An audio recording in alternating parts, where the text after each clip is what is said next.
వెళ్దాం దాన్ని. అంటే మీరు మీరు పార్టీ కోసం పెట్టారంటున్నారు కానీ వైఎస్ జగన్మోహన్ రెడ్డి గారు ఇదంతా ఒక డ్రామా అని చెప్పి నిన్న చెప్పడం జరిగింది. ఎలా చూస్తారు? ఆయననే కోడికత్తి డ్రామాలు ఆడతాడు, ఆయనే గులకరాయి డ్రామా ఆడతాడు. కాబట్టి డ్రామాలు రాసే వాళ్ళకి అన్ని డ్రామాల్లాగానే కనపడతాయి. ఈ మాటలు మానేసి నీతో సహా బ్యాలెన్స్ 10 మందిని తీసుకొని వచ్చి అసెంబ్లీలో కూర్చుంటే ఏది డ్రామానో ఏది వాస్తవమో మాట్లాడుకుందాము. లేకపోతే మాకు జీతాలు వద్దని మీ ఎమ్మెల్యేలతో రాయిచ్చి పంపిస్తే సంవత్సరం నుంచి ఉత్తగా ప్రభుత్వం డబ్బులు తీసుకొని ప్రజలు ట్యాక్స్ రూపంలో కట్టిన డబ్బుల్ని మీరు ఉత్తగా ఫ్రీగా తీసుకొని ఏ విధమైన సర్వీస్ చేయకుండా అసెంబ్లీలో అక్కడ ఉన్న ప్రాంతాల సమస్యలు చర్చించుకోకుండా ఊరికే గాలి మాటలు మాట్లాడడం కాదు.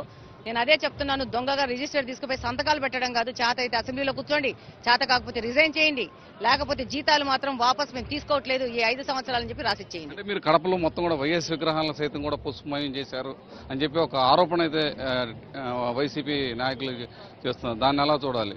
వాళ్ళ విగ్రహాలను ఎందుకు టార్గెట్? ఎవరి విగ్రహాలు ఇక్కడ ఏం కాదు, ప్రతి ఒక్క సర్కిల్ ని డెకరేట్ చేసినాము.